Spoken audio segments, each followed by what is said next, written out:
d'ostéobiotique marine, en fait aquatique. Je dis marine parce qu'à l'époque, on faisait ça avec Janine à Roscoff au cours de ses stages. C'est-à-dire que je pratiquais l'ostéopathie sous l'eau. En fait, j'ai appelé bien sûr l'ostéobiotique. Donc vous savez tous pourquoi. Et à ce moment-là, que se passe-t-il? Et surtout dans l'eau de mer, hein, avec le contact des minéraux marins et tout, mais surtout que se passe-t-il dans l'eau de mer matricielle, avec un corps qui flotte? Eh bien, c'est qu'on est en apesanteur. Et là, enfin, le corps, donc, qui a l'habitude, avec ces capteurs qu'on appelle proprioceptifs, c'est-à-dire d'être toujours en vigilance, savoir avec les contacts, les pieds, les oreilles, les sens, les mains, savoir exactement où il est et contracter tous les muscles, agonistes, antagonistes, les muscles d'équilibre, là, il a l'occasion de tout relâcher. Et à ce moment-là, on peut tester, voir l'état de détente, donc de non-stress réel du corps. Parce que lorsqu'on est sur une table, quelle que soit la technique, mais on va dire en biopsychanalyse, en ostéobiotique et tout, on a quand même le patient qui sait qu'il est sur le plancher des vaches, c'est-à-dire qu'il peut maîtriser, rien que par le réflexe proprioceptif, il peut maîtriser eh bien, une partie des stress qui se sont, comment je veux dire, enfouis dans les os. Hein, on a vu ça, ça s'enfouit dans les os, hein, avec les ostéoblastes, ostéoclastes, dans les muscles et bien entendu dans le psychisme. Et là, il peut en défaire une partie. Hein, la technique quand même est intéressante, mais peut-être pas tout. Et à ce moment-là, pour en être certain, on peut vérifier son état d'apesanteur, donc de non-stress dans l'eau. Alors, je viens de faire ça à une personne que je suis, hein, et à ce moment-là, l'état de pulsation, donc pulsation biotique de ses os, de sa colonne vertébrale, était complètement figé, sidéré, alors qu'on avait fait beaucoup de séances de nettoyage avant, hein, tous les nettoyages qu'on propose étaient bloqués. Donc en fait, par la technique aérienne, donc sur la table, hein, classique en cabinet, on ne peut atteindre qu'une partie. Et l'autre partie, qui est celle plus incrustée au fond, eh bien on ne peut la voir qu'en apesanteur. Alors qu'est-ce qu'on faisait à l'époque et qu'est-ce que je fais toujours? Bon, ben là maintenant on est en piscine parce que bon, on est allé à la Thalasso de Roscoff, hein, ça s'appelait Rockroom. Ah, c'était bien à l'époque. Il y avait une vraie eau de mer, il n'y avait pas de brome. Ah, ils ont rajouté du brome pour que l'eau soit lavante et avoir les normes européennes. Donc l'eau est devenue toxique. En gros, qu'on se baigne dans une soupe chimique ou pas, c'était la même chose, quoi. Donc on n'y est plus allé, puis après il y avait des moniteurs qui avaient des consignes de nous embêter parce qu'on avait la tête sous l'eau, on faisait des apnées jusqu'à 3 minutes, hein, les apnées, hein, qu'on faisait. Hein. C'est pas mal, hein, pour des noms pellizzali, vous savez, c'est ceux qui, vous savez, les plongeurs. Bon. Et donc on faisait ça et c'était vraiment très bien. Alors déjà, bien sûr, hein, comme souvent ces techniques-là, on voit avant si la personne a peur de mettre la tête sous l'eau, donc c'est un réflexe de mauvaise sortie amniotique, mauvaise gestion ou gestation in utero, donc là, les stress de la mer, etc. Bon, bah, tout ça c'est un peu classique, bon ça se fait, mais comment je vais dire, le substrat de cette technique-là, c'est de pouvoir tester la pulsation et donc qui s'adjoint le fameux mouvement circulaire, hein, du corps, de la colonne vertébrale et notamment des poumons, dans l'eau en apesanteur. Et lorsque l'on sent ce blocage, mais le corps est carrément sidéré, il n'y a plus rien, donc il est en état de stress total. Et cet état de stress total profond, on pourrait dire un stress biotique si vous voulez, eh bien note que cela crée cela crée un blocage qui sera extrêmement difficile sans cette technique-là de pouvoir surmonter. Donc à l'époque, c'est vrai, je voulais travailler avec les ostéos et tout ça, donc en eau de mer. Et puis bon, moi je suis pas un combattant, hein, on m'a dit non, bon bah j'ai arrêté. On a repris ça à la piscine, hein, dans le domaine, on a une piscine, donc peut-être qu'on va reprendre ça tellement je trouve ça important. Donc là je suis en train de retester ça, on va dire sur ma collaboratrice. Et donc on voit après ne riez pas, mademoiselle. On voit après les progrès évidents que cela fait sur l'ensemble du comportement, le travail de la voix. Et là, ce qu'on va vérifier, c'est que très curieusement, hein, puisque nous sommes en Bretagne et ma collaboratrice est bretonne, et elle a un taux d'iode, donc dans l'oligotchèque, qui est très bas. Et ce n'est pas normal, étant en Bretagne, d'avoir l'iode effondré. Alors quand il y a l'iode qui est effondré, on sait que le système cellulaire, hein, donc le système de gestion cellulaire est bloqué. Ça fait un peu une sorte de mollesse, une paresse. Alors en Bretagne, comme il y a souvent ça, les problèmes d'iode, hein, enfin de thyroïde, les Bretons surenchérissent avec un système nerveux qui prend le relais. C'est pour ça qu'ils sont tous nerveux. Enfin, je ne fais pas de clichés sur les Bretons, mais ils sont un peu space. Hein. Tout ça parce que les thyroïdes est effondrée alors qu'on est en Bretagne. Alors, bon, on est en train de chercher pourquoi. Alors, on a une piste. C'est parce que les Bretons ont des mémoires de marins, puisque les Bretons ont été marins, ont déjà craigné la mer. Mais quand les marins allaient en mer, ils n'apprenaient systématiquement pas à nager. Alors waouh, pourquoi on m'a dit ça? Et tout simplement, ça c'est très émouvant. C'est parce que s'ils tombaient à l'eau, il valait mieux couler d'un coup plutôt que de souffrir, en essayant de se débattre pendant des heures et puis de couler. Donc ça m'a vraiment choqué. Et je me suis dit que cette mémoire de stress pouvait être ancrée profondément dans l'ADN breton, qui est un ADN spécial. Hein. Si on fait des expériences, je pense que vous êtes un peu hors norme, mais ce qui fait le charme, hein, de la Bretagne et des Bretons et des Bretonnes. Et donc tout ça serait à étudier. Donc voilà ce qu'on peut, donc pour conclure, voir que ces mémoires de stress osseux, donc n'oublions pas aussi que l'os c'est les reins, et lorsqu'on a ces stress osseux, les reins fonctionnent mal. Donc on a un surcroît de mécanismes de stress. Vous savez que les reins donnent cortisol, adrénaline, noradrénaline. Aussi s'occupent des globules rouges, hein, pour oxygéner le sang. Bon, c'est les reins, voilà. Et donc on a ces problèmes-là. Bon, on sait que également par rapport à la Bretagne, le méridien du Rhin passe par les jambes et les Bretons, les Bretonnes ont souvent tendance à avoir des jambes lourdes, voire des cuisses qui s'élargissent et plus encore, je ne serai pas vulgaire en disant ce que je pense. Donc tout ça vient peut-être de mémoires ancestrales qui ne sont pas bien alchimisées, ressorties à cause des problèmes de reins, donc liés à l'eau liée aux os liés à l'apesanteur, donc hein, ce que j'ai dit, et que l'on peut tester et améliorer dans ces manœuvres d'ostéobiotique que l'on fait dans l'eau. Spécificité de votre serviteur Emmanuel Guizot, hein, il y a eu pas mal de tentatives de copiage et tout, mais j'ai rien trouvé vraiment voilà, de sens, enfin, par rapport à ce que je proposais. Alors peut-être qu'on va recommencer ça, je pense que c'est important. Que dire d'autre pour continuer, pour conclure on peut revenir aussi donc à tout ce qui était amniotique, mais plus encore au niveau de notre incarnation, et donc des mécanismes célestes, ultra-terrestres et dans d'autres dimensions de l'espace-temps, puisque dans d'autres dimensions de l'espace-temps, nous n'avons pas la pesanteur. Il n'y a pas la gravité. C'est à partir du moment où on s'incarne qu'on a la gravité et que là, tout commence à être compliqué pour notre organisme. Donc, lorsque l'on travaille ce mécanisme en apesanteur, on rentre dans d'autres sphères de l'espace-temps, hein, celles qui nous gèrent, donc qui sont bloquées puisque le corps, l'os ou le corps, clac, il veut surtout pas bloquer. Donc, cela nuit à une certaine évolution, une certaine connexion supérieure avec les astres, pardon, avec les autres dimensions, les ultraterrestres, etc. Donc vous voyez le domaine d'ouverture de cette technique, voilà, que l'on va sûrement reprendre bientôt.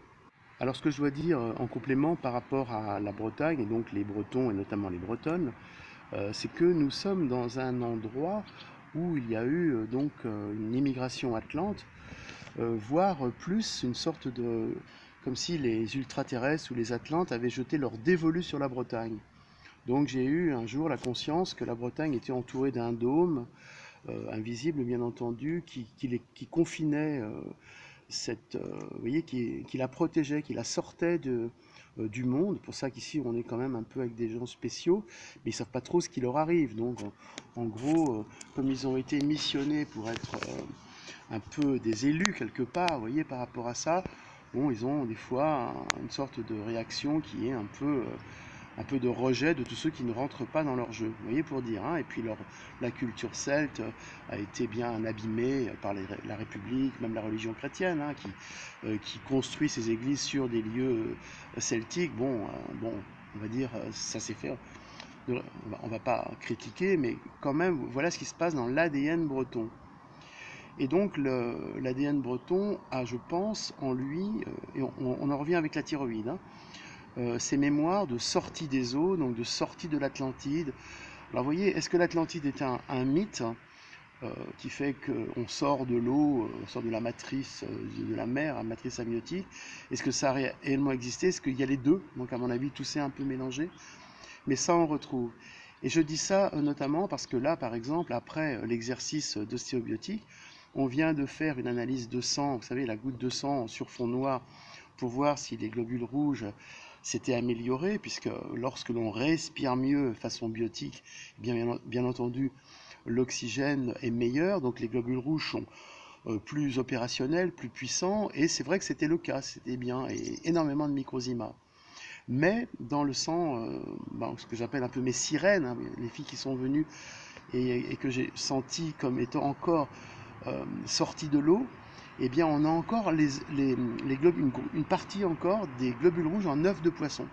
Ça c'est très curieux, on a vraiment l'impression qu'il y a une mémoire génétique de lorsqu'on était poisson et qui se traîne encore dans l'ADN de filles que j'appelle mes sirènes, quoi. Bon, pas mes prêtresses, mais prêtresses sirènes, et notamment ma collaboratrice, vous voyez, et donc lorsque vous avez ça qui sort, enfin je veux dire qui est encore en mémoire, eh bien vous ne savez pas comment la gérer. D'autant plus que si cette personne est informée, Lune, Mars, Saturne, là c'est carrément dans l'impossibilité totale de savoir quoi faire. Le mode d'emploi il a disparu. Alors quand on retrouve le mode d'emploi, notamment celui que je propose, on peut commencer à se reconstruire par rapport à ça. Mais c'est quand même fou de voir que l'on a encore une génétique poisson dans notre organisme et que cela peut se lire sur l'oxygénation dans les globules rouges. Donc vous voyez, on revient ce qu'on a fait, ostéobiotique, l'eau, la thyroïde, les reins. Hein, les reins gèrent le stress. Donc on comprend que la personne qui est issue de ces dimensions-là, hein, de mémoire sirène, mémoire, quand elle arrive sur Terre dans notre civilisation pourrie, société pourrie, elle est complètement figée, quoi. Elle ne sait pas comment faire. Alors souvent, évidemment, elle part dans l'addiction, la drogue. Oui, voilà, c'est comme ça. Mais voilà la base, voilà ce qui se passe dans notre mémoire cellulaire, dans notre ADN, dans les œufs de poisson. Voilà cette alchimie qui est proposée en ostéobiotique. Hein. Biotique, c'est les origines marines. Moi, j'avais mis un B majuscule à l'époque, hein, les origines vibratoires hein, de la vie. Bon, après, tout le monde a mis biotique partout. Bon. Et donc, voilà, et ça vous voyez, c'est complémentaire. Hein. On voit dans le sang les améliorations que l'on fait en travail, en piscine notamment. Maintenant, je voudrais vous montrer une image exceptionnelle du sang d'une fille, alors on va dire sirène prêtresse, qui donc montre par un phénomène que j'appelle le projection holobiotique du travail des microzymas. Alors vous voyez, le travail des microzymas dans le sang reconstitue, alors là bien sûr c'est in vitro, mais ça se passe in vivo, les projections donc holobiotiques pour que donc les microzymas travaillent donc à la construction, la réparation cellulaire. Et là, on voit très bien que la construction cellulaire est un col du fémur. Et le col du fémur nous ramène au redressement de l'homme. Alors, j'annonce déjà donc la projection, enfin la vidéo suivante où je parlerai du rayon bleu et donc de toutes les informations qui sont arrivées cet été. Et donc voilà, c'était pour vous montrer que dans le sang, alors nous avons globalement, plutôt en ce moment, enfin souvent, des reconstructions, donc des projections holobiotiques d'intestin. L'intestin est très sollicité, l'intestin est en train de se modifier. Bien sûr, je vous parle souvent du symbole de la Vierge, hein, la Vierge et les intestins. Mais là, vous voyez, on a donc cette personne-là, donc finalement, qui est encore à l'état de poisson, œuf, sirène, c'est-à-dire difficulté de redressement. Alors pour cette fille, c'était difficulté de redressement, difficulté de s'adapter dans cette vie sociale. Donc ça fait des gens qui sont, enfin des filles pas sûres d'elles, qui restent, voire qui peuvent flirter avec la drogue. Bon, là, c'était pas le cas. Mais donc, on a donc cette image qui montre le travail dans la coxo-fémorale. Alors pour les Bretons, donc, qui ont cette particularité d'être un peu élus, comme je le disais, eh bien, il y a une projection, il y a une masse d'informations dans la coxo-fémorale, et si cette information n'est pas alchimisée, on va dire, façon biotique, façon vibratoire quantique, eh bien, cela crée des problèmes. Alors les fameuses coxarthroses congénitales de la hanche, avec les culottes d'abduction, les problèmes des grosses cuisses, hein, je vous l'ai dit. Donc voilà ce que je voulais vous montrer dans cette vidéo de l'été caniculaire 2022, une photo qu'on avait fait il y a déjà un an, mais je pense qu'elle est fort à propos pour continuer cette explication biotique du redressement de l'homme, de la nage, etc. Alors là, je vais dessiner les reins et en fait la suite de l'exercice en ostéobiotique marine qui a donné, on va dire, une sorte d'extension que je peux maintenant expliquer et qui est assez importante puisqu'on va dire que cela peut contribuer à l'équilibre osmotique et surtout l'équilibre de l'acidité, l'équilibre du pH qui est en fait anti-cancer. Alors ça, je vous expliquerai ça dans mon prochain bouquin, normalement qui doit sortir. Mais là, bon, il y a eu d'autres dépenses qui sont arrivées au-dessus. Enfin, s'il y en a qui veulent financer un peu le livre pour l'association Selena, bah, finalement, pourquoi pas, hein. Un peu un mécène, puisqu'on finance tout nous-mêmes. Des fois, c'est vrai que c'est un peu lourd. Alors, vous voyez, oui, j'ai mis, vous voyez, les deux haricots. Et vous verrez dans d'autres vidéos aussi que le symbole de ce haricot, bon, qui est un symbole du fœtus, bien entendu, tout le monde le sait, de l'oreille, de la plante des pieds, etc. Eh bien, au niveau des reins, va pouvoir donner des informations lorsqu'il va être, alors, en partie activé avec la TVQ, la thérapie vibratoire quantique. Alors là, je garde ça secret, ça je peux pas le dire. Je peux pas le dire en vidéo, mais lorsque l'on est en équilibre dans l'eau, vous voyez, eh bien on peut tester, alors normalement le mouvement circulaire du rein, donc qui doit être libre, en relation, comme j'ai dit tout à l'heure, avec la pulsation osseuse, d'accord. Donc ça, vous voyez, c'est un plus par rapport à ce qu'on fait dans l'eau. Et on peut tester, eh bien, le pH. Alors le pH du rein en lui-même, d'accord. Donc l'équilibre de l'acide acido-basique, c'est lui qui règle le rein, c'est incroyable aussi. Et on peut tester après le pH. Alors ça peut se faire dans l'eau ou sur la table. Le pH, par exemple, des poumons, vous voyez, le pH du CVQ, le pH, alors on va mettre du cœur, etc. Alors, ce qui est très important, c'est que c'est comme si vous voulez, toute l'acidité des organes et du corps était en fait maîtrisée, commandée par le rein. Ça, c'est nouveau, ça. C'est-à-dire qu'on pense que l'acidité peut venir, pourquoi est-ce que l'estomac est acide, pourquoi est-ce que l'intestin est acide, basique, etc. Tout cet équilibre-là, eh bien, c'est le rein qui, pour la TVQ, pour moi, bien entendu, après, au niveau de la médecine officielle, on oublie, c'est le rein qui est le grand commandeur. Et comment je vais pouvoir expliquer ça? Eh bien, tout simplement parce que dans le rein, alors je vais faire une grande flèche comme ça, eh bien, vous avez les énergies ultra-terrestres qui s'engouffrent et qui vont après être alchimisées en 8 et après réparties dans tout le corps. Et les énergies ultra-terrestres sont aussi associées aux énergies solaires. D'accord? Donc le soleil avec son rayonnement, eh bien, va être capté par les reins et après être réparti dans le corps. Alors qu'est-ce qui se passe en ce moment avec nos, entre guillemets, réchauffement climatique? Eh bien, c'est que le soleil rentre depuis 2019, curieusement le début de la pandémie du Covid, n'est-ce pas?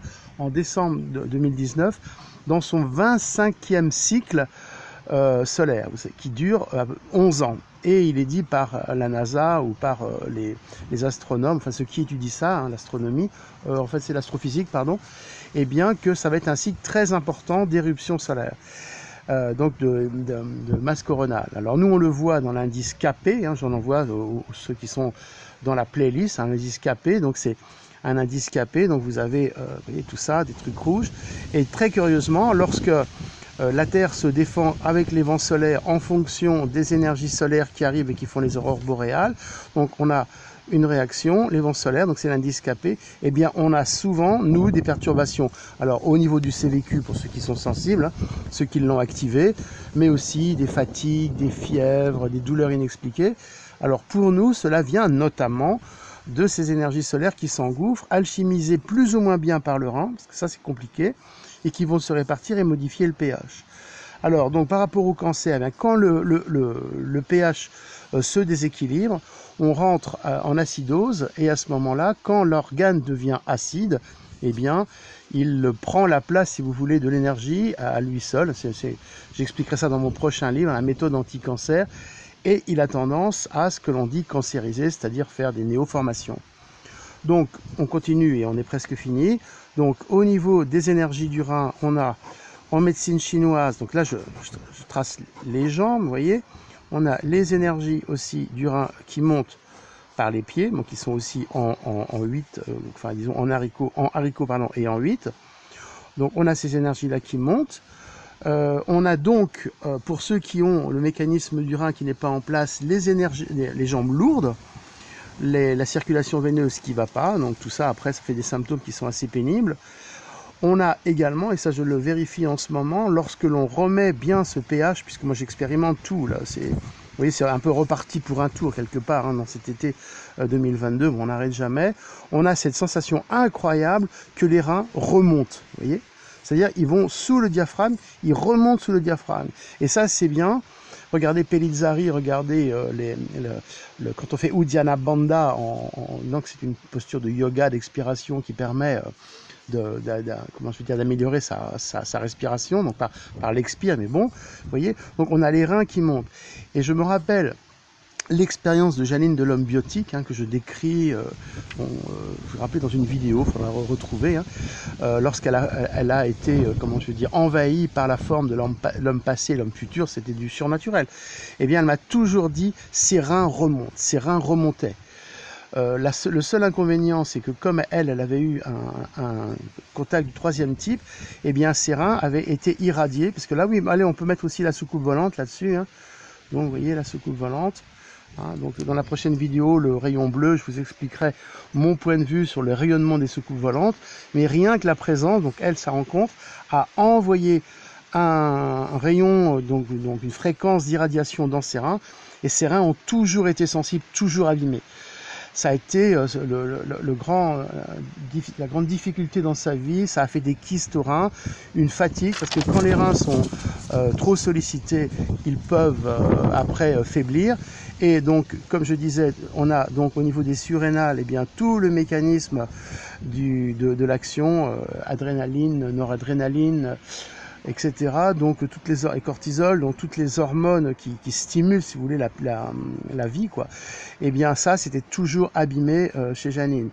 Donc vous voyez, on arrive à retomber un peu sur nos pattes entre nos expériences dans l'eau, nos expériences sur le rein, le rayonnement solaire actuel, le rayonnement ultra-terrestre qui arrive, toute cette répartition, cette nouvelle organisation qui se passe en ce moment au niveau, alors notamment de l'organisation du pH. Et là, bon, là je vais arrêter, mais on pourrait après reprendre les constantes de Quinton, René Quinton, les fameuses constantes, qui montrent qu'on avait une constante de température et une constante d'acidité qui a été reproduite par rapport à l'acidité originelle des océans. Bon là, j'arrête. Et vous voyez, tout ça, c'est encore dans ce chaudron alchimique est notre ventre. Et le petit plus que je donne aujourd'hui, donc la grande découverte, c'est que en fait, pour conclure, ce sont les reins qui commandent le pH de l'ensemble du corps. Et également, oui, j'arriverai jamais, si cette alchimie n'est pas bonne, donc on va acidifier, plutôt que cette énergie-là soit une énergie qui se transforme en action, elle va se transformer en acide pur, et à ce moment-là, on va déminéraliser. Donc on retrouve l'ostéoporose, on retrouve la coxarthrose des Bretons qui débouche vers une acidité congénitale, et les dents qui déminéralisent, c'est-à-dire qu'on perd nos dents, elles sont usées pour basifier le corps, parce que à l'origine, les reins, le rein au niveau n'est pas en place. Donc voilà.